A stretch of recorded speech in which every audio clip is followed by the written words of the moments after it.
The sky turned dark at exactly 3 in the afternoon. Jake Martinez looked up from his desk at the International Space Defense Force headquarters and saw something that made his blood freeze. Massive ships, each one the size of a city, were descending through the clouds above every major city on Earth.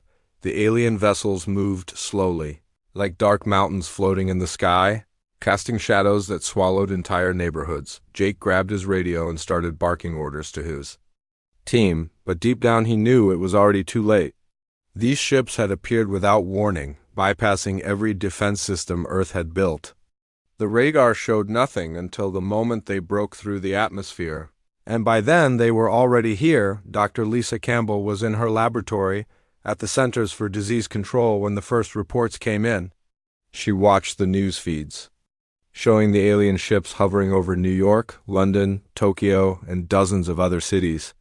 The ships were beautiful in a terrifying way, with smooth black surfaces that seemed to absorb light rather than reflect it. Strange symbols glowed along their sides in colors she had never seen before. The aliens made their intentions clear within the first hour. Beams of bright blue energy shot down from the ships, striking military bases around the world.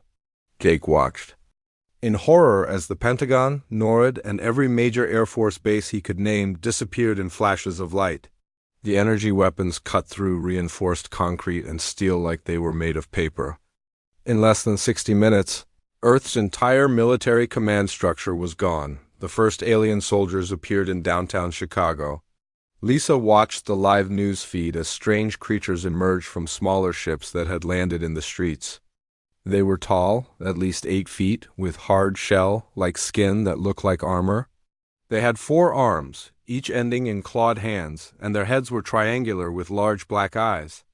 They moved with perfect coordination, like machines rather than living beings. The news reporter was trying to stay calm as he described the scene, but Lisa could hear the fear in his voice. The aliens were not attacking civilians directly, but they were clearly in control. They had set up some kind of barriers around their landing sites, and anyone who got too close was stunned by some invisible force.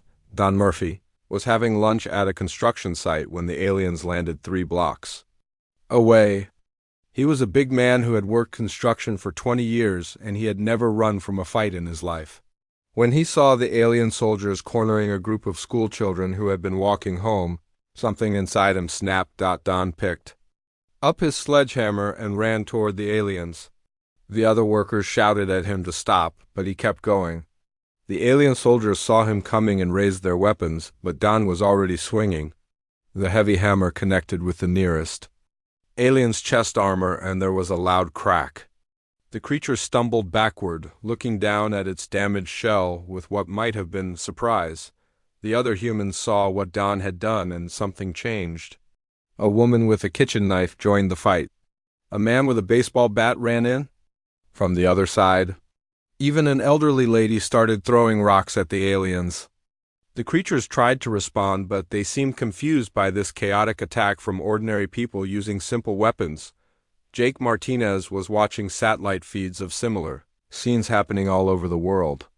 In Moscow, taxi drivers were ramming their cars into alien barriers.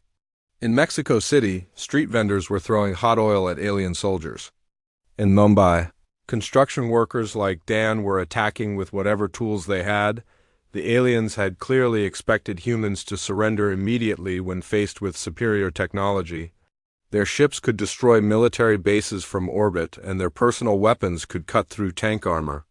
But they had not planned for ordinary people fighting back with hammers and kitchen knives. Lisa Campbell studied the alien behavior patterns from every video feed she could access. The creatures were clearly intelligent and organized, but they moved like they were following a script. When humans did something unexpected, the aliens seemed to freeze for a moment, as if they had to wait for new orders. The first day ended with the aliens controlling the landing zones around major cities, but they had not achieved the quick victory they obviously expected. Human military forces were destroyed, but human resistance was just beginning. In Chicago, Don Murphy and his group had actually forced the aliens to retreat 2 blocks before reinforcements arrived. As night fell, Jake Martinez realized that This war was going to be very different from what the aliens had planned. They had superior technology and overwhelming firepower, but they did not understand humans. They thought Earth would surrender after a show of force, but instead they had awakened something dangerous. Every human who saw those alien ships knew their world would never be the same, and many of them were ready to fight for it with whatever weapons they could find. 3 months had passed since the ships first appeared in Earth's sky, and the world looked very different now. The aliens controlled every major city, but they were learning that controlling territory and controlling people were two very different things. Captain Alex Stone crouched behind a fallen tree in the Colorado mountains, watching an alien patrol through his binoculars. His small team of Marines had been hiding in these hills since Denver fell, and they had become very good at staying invisible. The aliens moved in perfect formation, their weapons scanning for any sign of human activity. They had learned to be more careful after losing dozens of patrols to human ambush, but they still thought like machines. Alex could predict exactly where they would go and how they would react to different situations. That predictability was becoming their weakness. Dr. Lisa Campbell sat in a small research facility that the aliens had built outside of what used to be Atlanta.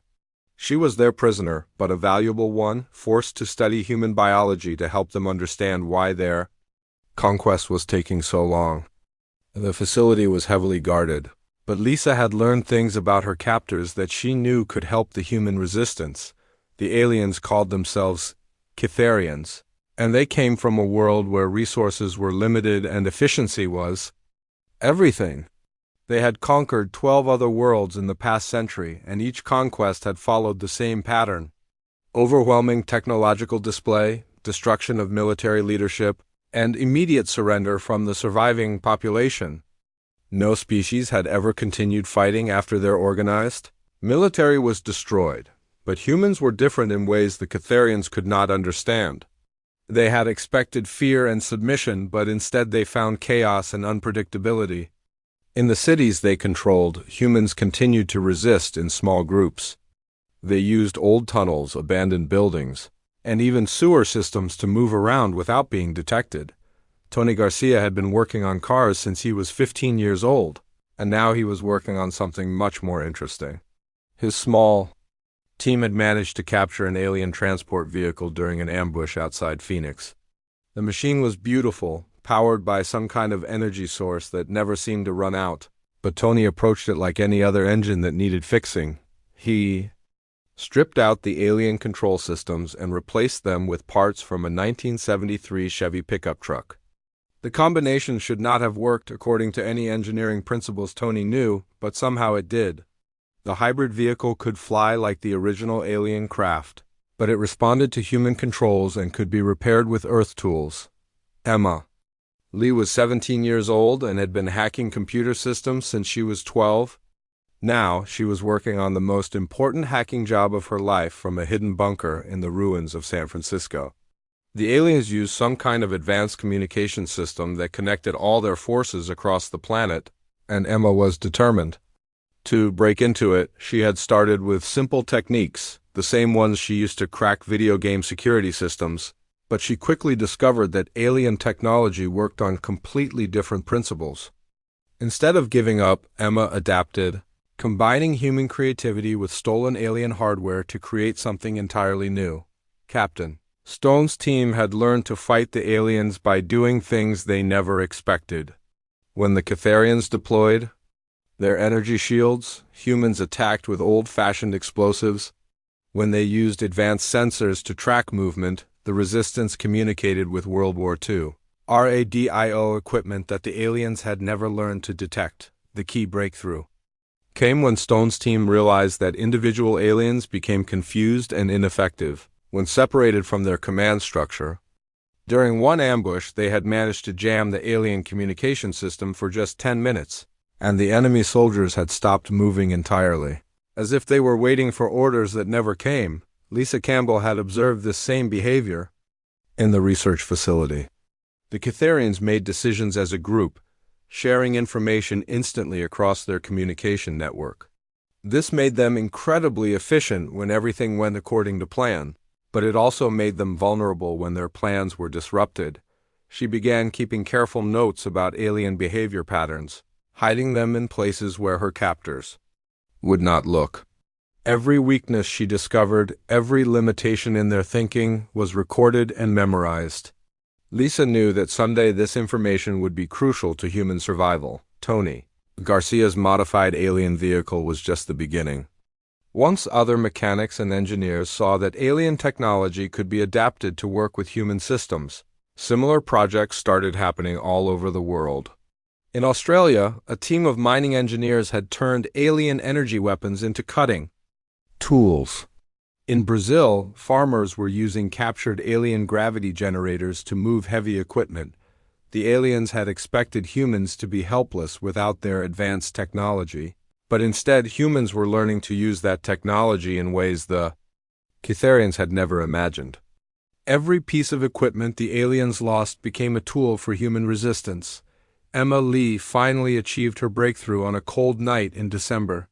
Her hybrid computer system, built from gaming hardware and stolen alien components, successfully connected to the Cytherian communication network. For just a few seconds, she could see everything: the location of every alien unit on Earth, their supply lines, and most importantly, their plans. The aliens were not as confident as they appeared. They were using far more resources on Earth than they had planned, and their empire was beginning to worry about the cost of this conquest. Other worlds in their territory were starting to ask questions about why it was taking so long to defeat a single primitive planet. Captain Stone received Emma's intelligence report through a network of human couriers who moved through mountain trails and abandoned subway tunnels. The information confirmed what he had suspected from watching alien patrol patterns. The Cytherians were not just fighting human resistance, they were fighting human unpredictability itself.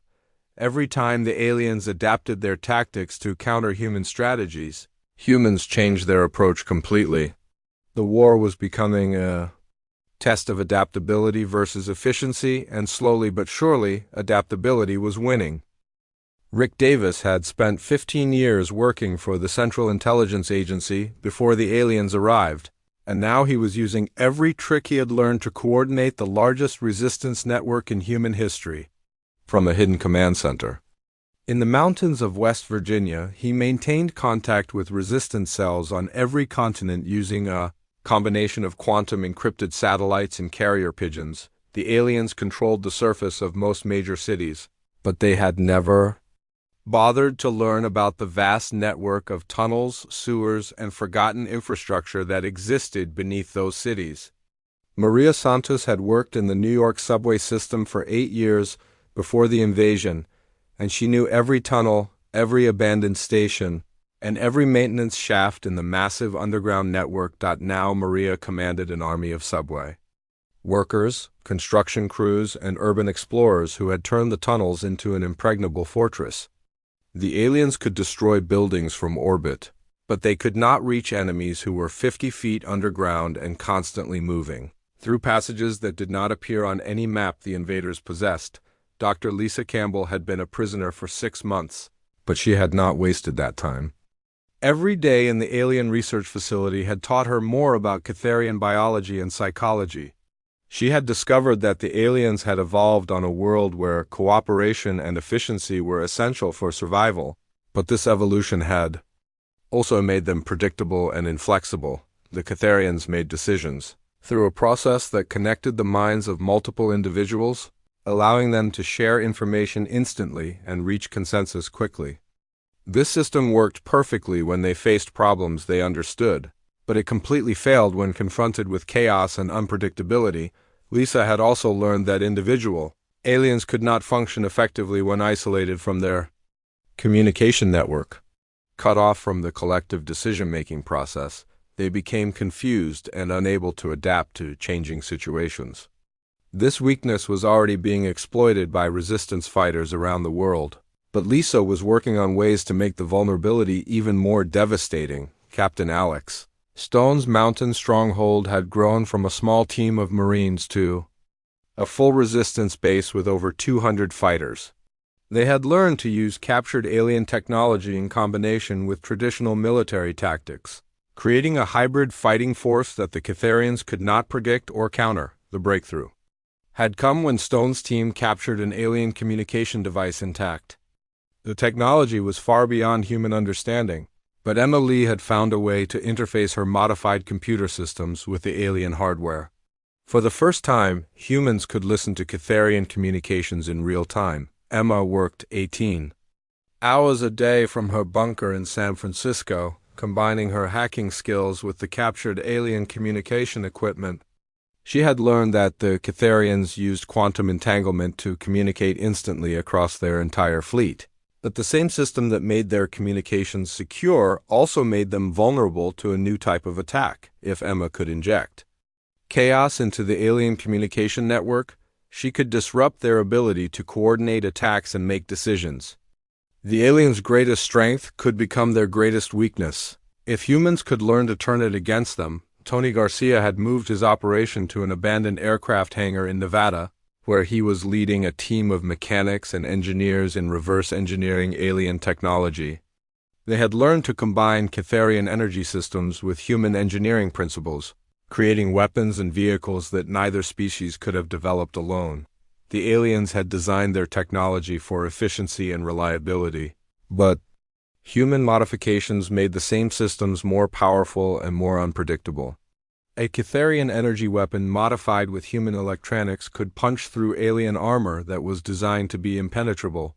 Maria Santos led her first major operation. On a cold February morning, coordinating simultaneous attacks from subway tunnels throughout Manhattan. Her fighters emerged from manholes and maintenance shafts in Times Square, Central Park, and the financial district at exactly the same time.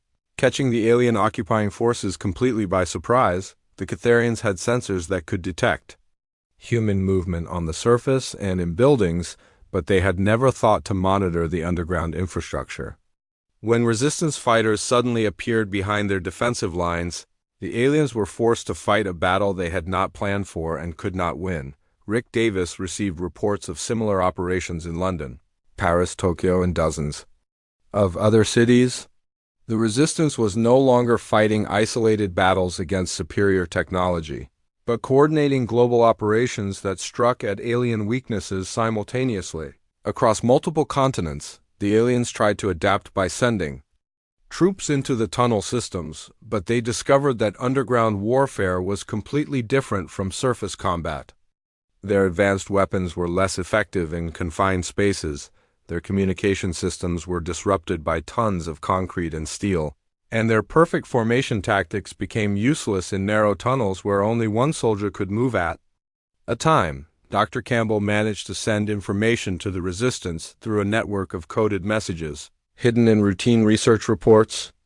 The aliens monitored her communications, but they could not understand the significance of seemingly random comments about human biology and behavior patterns. Her most important discovery was that the Catharian command structure was running low on resources and patience. The conquest of Earth was supposed to have been completed months ago, but the continued resistance was forcing them to commit ships and troops that were needed elsewhere in their empire. Other worlds in Catharian territory were beginning to rebel. Inspired by reports of human resistance and encouraged by the fact that the supposedly invincible empire was struggling to defeat a single planet, the aliens were facing the possibility of fighting multiple wars simultaneously, something they had never had to do before. Captain Stone's team prepared for their most ambitious operation yet. Using Emma Lee's access to the alien communication network and intelligence provided by Dr. Campbell, they planned to attack not just alien ground positions, but the command ships that had been hovering over Earth cities for months. The plan required perfect coordination between resistance cells around the world. But Rick Davis had built a communication network that could handle that level of complexity. The aliens had superior technology, but humans had something more valuable: the ability to work together without a central command structure telling them exactly what to do. The war was about to enter a new phase, one where humans would stop simply surviving alien attacks and start launching attacks of their own. The alien command ship hovering over Denver looked exactly the same as it had for 8 months, but everything was about to change. Warlord Zethrax had arrived from the Catharian home fleet with new orders and a reputation for ruthless efficiency. Unlike the previous commanders who had tried to conquer Earth intact, Zethrax was authorized to destroy human civilization completely if necessary. Kevin Johnson had been working for NASA for 12 years before the invasion, designing spacecraft that would never fly fast enough or far enough to matter in a galactic war. Now he was leading a team of engineers in a hidden facility beneath the Nevada desert, combining human scientific knowledge with captured alien technology to create something that had never existed before. The breakthrough came when Kevin's team realized that alien power systems were not actually more advanced than human technology, they were just different. The Catharians had developed their energy sources for efficiency and predictability, but human modifications could make the same systems far more powerful by accepting higher risks and more complex control mechanisms. Their first successful test vaporized a captured alien vehicle from 3 miles away. The weapon was dangerous and unpredictable, exactly the kind of technology the safety-focused Catharians would never develop, but it worked better than anything either species had created alone. Captain Alex Stone received the call he had been waiting for on a cold morning in March. Rick Davis had coordinated intelligence from resistance cells around the world, and they had identified the perfect moment to strike. Zethrax had concentrated alien forces around major population centers in preparation for a final assault on human survivors, leaving the command ships more vulnerable than they had been since the invasion began. Maria Santos was ready to lead the most complex underground operation in human history. Her network of tunnel fighters had spent months preparing simultaneous attacks in 12 cities across North America. When the signal came, they would emerge from subway systems, storm drains, and maintenance tunnels to strike at alien positions from directions the invaders would never expect. Dr. Lisa Campbell had finally found a way to escape her captivity, but not until she had completed the most important research of her life. Hidden in her memory were detailed analyses of Catharian biology, psychology, and most importantly, their communication systems. She knew exactly how to disrupt the alien network that coordinated all their military operations. Emma Lee had been working for 72 hours straight, preparing for the moment when she would launch the most sophisticated cyber attack in human history. Her computer systems, built from gaming hardware and alien technology, were connected to the Catharian communication network through quantum entangled particles she had learned to manipulate. The attack would not just disrupt alien communications. It would inject chaos directly into their decision-making process.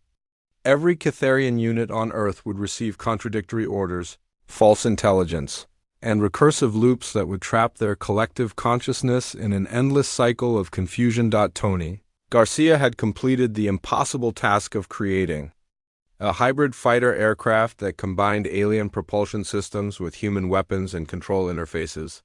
His small fleet of modified vehicles could match alien speed and maneuverability, while carrying weapons the Catharians had never seen before. The pilots were all human volunteers who had learned to fly captured alien craft, but they approached aerial combat with tactics developed from studying World War II bomber formations and modern fighter jet strategies. The aliens expected either their own flying patterns or primitive human aircraft, but they were not prepared for something that combined both approaches. Warlord Zethrax began his final assault at dawn on March 15th, launching simultaneous attacks on every major human population center. His ships began bombarding cities from orbit while his ground forces moved to eliminate any survivors. The attacks were perfectly coordinated and overwhelmingly powerful, exactly what military experts would have recommended for defeating human resistance. But Zethrax had made the same mistake as every previous Catharian commander. He thought like a Catharian, planning for the logical responses that an efficient military force would make to his tactics. He did not understand that humans were not efficient, they were adaptive.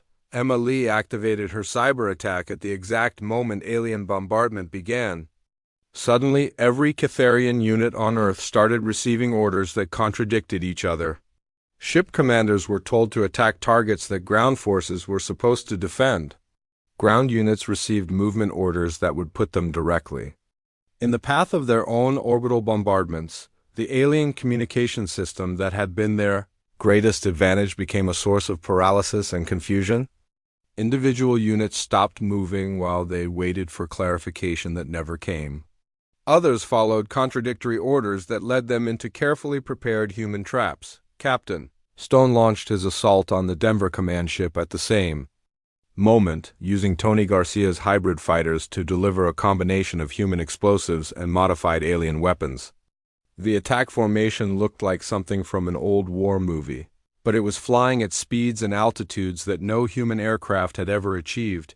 The aliens defending the command ship had prepared for attacks from other Catharian vessels or from primitive human aircraft, but they had no response to World War II bombing tactics executed with advanced propulsion systems. Stone's fighters broke through every defense and delivered their payload directly into the ship's command center. Maria Santos emerged from the subway tunnels of New York, leading thousands of fighters who had been preparing for this moment for months. They appeared simultaneously in every major intersection of Manhattan, turning the alien-controlled city into a battlefield where humans held every advantage. The Catharians had sensors that could track individual humans on the surface, but they could not process information about thousands of fighters appearing from underground at the same time. Their predictable responses to chaos made them easy targets for resistance fighters who had learned to expect and counter every alien tactic. Dr. Campbell reached Captain Stone's mountain stronghold just as reports started coming in from around the world. The coordinated attack was working better than anyone had dared to hope. Alien forces were in retreat from major cities. Their command ships were burning in Earth's atmosphere, and for the first time since the invasion began, humans were winning battles instead of just surviving them. Warlord Zethrax tried to regroup his forces for a counterattack, but Kevin Johnson's team had prepared for that possibility. When the alien fleet attempted to concentrate for another orbital bombardment, they found themselves facing weapons that could reach them even in space, powered by their own captured technology but designed with human innovation. The war was not over, but something fundamental had changed. The species that was supposed to surrender after a demonstration of superior technology was instead teaching the galaxy that superior technology meant nothing without the wisdom to use it properly. The moment had finally arrived for humanity to stop playing defense and start taking the fight to the aliens. Rick Davis sat in his command center surrounded by screens showing resistance operations across 6 continents, coordinating the largest military operation in human history. Every lesson learned during 8 months of occupation was about to be put to the ultimate test. Emma Lee had been awake for 96 hours straight, fine-tuning the virus she was about to release into the Catharian communication network.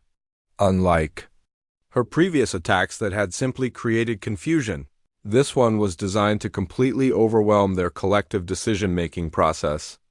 Every alien unit would receive thousands of contradictory orders simultaneously, creating a feedback loop that would make coordinated action impossible. Captain Alex Stone adjusted his helmet and checked his weapons one final time before leading the assault on the alien command complex outside Denver.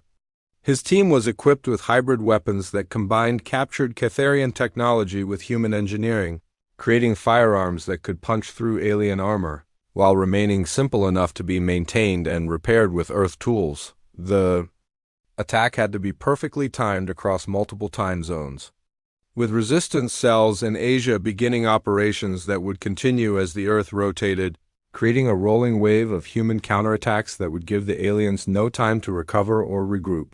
Maria Santos stood in Grand Central Station, surrounded by 2,000 fighters who had emerged from the tunnel network that had become their home. Above them, alien forces controlled Manhattan, but they had no idea that the subway system beneath their feet had been transformed into the largest military base in human history. Dr. Lisa Campbell had finally perfected the biological agent that would disrupt Catharian nervous systems without killing them. The weapon was designed to break their connection to the collective consciousness that allowed them to coordinate their actions, turning organized alien military units into confused individuals who could not work together effectively. Tony Garcia's workshop had become a factory producing hybrid vehicles and weapons around the clock. His team of mechanics and engineers had learned to strip useful components from captured alien equipment and combine them with human technology to create tools of war that neither species could have imagined alone. Kevin Johnson made final adjustments to the planetary defense system his team had built in secret beneath the Nevada desert. Using alien power sources and human targeting computers, they had created weapons that could reach Catharian ships in orbit and turn their own energy weapons against them. The counterattack began at exactly midnight Greenwich time when Resistance fighters in London emerged from the underground system to attack alien positions throughout the city. The aliens had grown accustomed to small-scale raids and ambush, but they were not prepared for coordinated assaults involving thousands of fighters equipped with weapons specifically designed to counter Catharian technology. Emma Lee activated her virus at the same moment, flooding the alien communication network with millions of false messages, contradictory orders, and recursive loops that trapped their collective consciousness in an endless cycle of confusion and debate. Catharian units across Earth suddenly found themselves unable to coordinate with each other or receive clear instructions from their commanders. The biological agent was released simultaneously in 12 major cities, delivered by resistance fighters who had learned to move invisibly through urban environments the aliens thought they controlled. The weapon did not kill Catharian soldiers, but it severed their connection to the network that made them effective fighters, turning coordinated military units into confused individuals. Captain Stone's assault on the Denver Command Complex began, with Tony Garcia's hybrid aircraft delivering precision strikes that disabled alien defensive systems. The fighters moved like World War II bombers but carried weapons powered by Catharian energy sources, creating attacks the aliens had never seen before and could not counter with their existing defensive protocols. Ground forces followed the air attack, using weapons that fired alien energy bolts from human-designed rifles. The combination was devastatingly effective against Catharian armor while being simple enough for human soldiers to use and maintain in field conditions. Maria Santos led the liberation of Manhattan with tactics that turned every advantage the aliens possessed into a weakness. Their advanced sensors could track individual humans, but could not process information about thousands of fighters appearing from underground simultaneously. Their energy shields were designed to stop Catharian weapons but were vulnerable to the modified human firearms that fired alien energy in unpredictable patterns. The aliens tried to respond with orbital bombardment, but Kevin Johnson's defense system was ready for them. When Catharian ships in orbit charged their weapons to destroy human cities, they found themselves facing return fire that used their own technology against them, with human innovation improving its effectiveness. Warlord Zethrax attempted to coordinate a counterattack from his flagship, but Emma Lee's virus had made communication between alien units nearly impossible. Every order he sent was multiplied into dozens of contradictory messages, and every response he received was corrupted by false information that made rational decision-making impossible. The breakdown of Catharian coordination had effects beyond just military operations.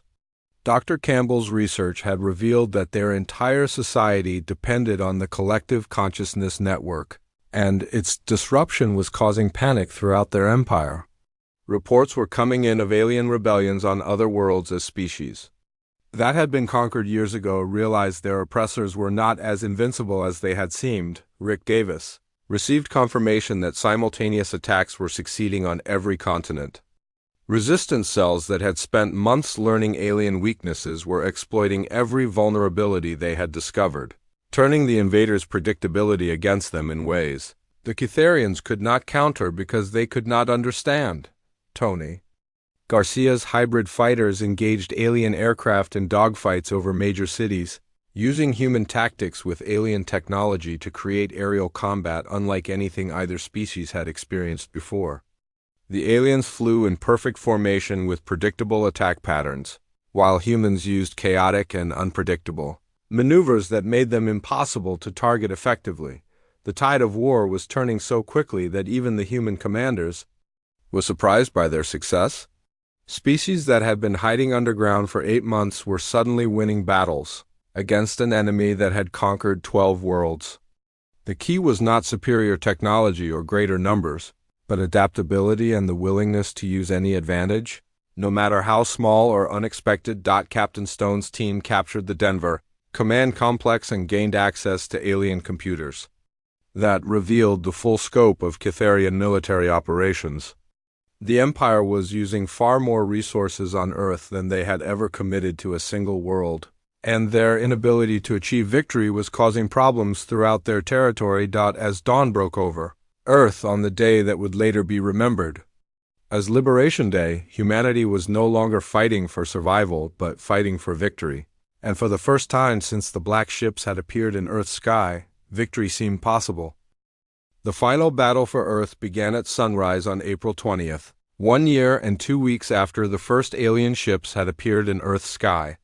Jake Martinez, now promoted to Admiral of the newly formed Terran Defense Fleet, stood on the bridge of humanity's first interstellar warship, watching as alien vessels attempted to retreat from orbit. The ship beneath his feet had been built in the hidden factories that Tony Garcia's team had constructed using captured Cytherian technology combined with human engineering. It looked nothing like the sleek alien vessels, but it was faster, more maneuverable, and carried weapons that the Cytherians had never imagined possible. Warlord Zethrax made his final desperate attempt to salvage victory from the disaster his conquest had become. Unable to coordinate his ground forces due to Emily's virus, he decided to destroy Earth's major population centers from orbit, reasoning that a dead planet was better than a rebellious one that might inspire other worlds to resist Cytherian rule. But Kevin Johnson's planetary defense network had been designed for exactly this scenario. When alien ships powered up their planet-killing weapons, Earth's hidden defense platforms activated simultaneously, turning captured Cytherian technology into a shield that protected the world that had created it. The alien energy beams that were supposed to sterilize Earth's surface were absorbed by defense platforms that converted the attack energy into power for human weapons. The harder the Cytherians attacked, the stronger Earth's defenses became, creating a feedback loop that made orbital bombardment not just ineffective but actively helpful to human forces. Captain Alex Stone led the final ground assault on alien positions around the world, coordinating with resistance leaders who had spent a year learning to fight an enemy that seemed invincible. Maria Santos emerged from the New York subway system one last time, but now she was leading an army rather than a small group of survivors. The aliens tried to make their final stand, using the same tactics that had conquered 12 other worlds. But humans had learned to counter every strategy in the Cytherian military handbook. Perfect formations were broken by chaotic attacks from unexpected directions. Advanced technology was neutralized by simple solutions the aliens had never considered. Collective decision-making was disrupted by the virus that Emma Lee continued to improve and adapt. Dr. Lisa Campbell worked frantically in a laboratory that had once been her prison, synthesizing the final version of the biological agent that would end Cytherian resistance without destroying the aliens themselves. She had learned enough about their biology to create a weapon that would disable their ability to coordinate while leaving them capable of survival and eventual recovery. The agent was deployed through Earth's atmosphere using modified alien aircraft that could reach every Cytherian position simultaneously. Within hours, alien military units across the planet had lost their connection to the collective consciousness that made them effective soldiers, becoming confused individuals who could barely function without constant direction from their commanders. Emma Lee achieved her greatest breakthrough in the final hours of the war, completely taking control of the Cytherian communication network and using it to broadcast a message to every world in their empire. The transmission showed not just Earth's victory, but detailed information about human tactics and weapons that other enslaved species could use in their own rebellions. The psychological impact on the Cytherian Empire was devastating. For the first time in their history, they had been defeated by a species they considered primitive, and now every world they controlled knew that the supposedly invincible conquerors could be beaten by determination and ingenuity. Tony Garcia's Hybrid fighters engaged the alien fleet in the first space battle humanity had ever fought, using modified Catharian technology with human tactics to destroy ships that had seemed impossible to damage just months before. The aliens found themselves fighting an enemy that used their own weapons against them, but in ways they had never learned to counter. Rick Davis coordinated the global intelligence operation that provided alien commanders with false information about human capabilities and intentions. The Catharians began making strategic mistakes based on intelligence reports that led them to deploy their forces in exactly the wrong positions for defending against human attacks. The battle for Earth's orbit was won when Kevin Johnson's team used captured alien power systems to create a gravity weapon that pulled Catharian ships out of formation and into range of human fighters. The technology was dangerous and unpredictable, exactly the kind of innovation that the safety-conscious aliens would never have developed. But it worked perfectly. Warlord Zethrax made his final mistake when he attempted to ram his flagship into New York City in a desperate kamikaze attack. Jake Martinez was ready for the move, using humanity's newest interstellar ship to intercept the alien vessel and destroy it with weapons that combined the best of both species' technology. The war officially ended when the remaining alien forces received surrender orders from their home fleet.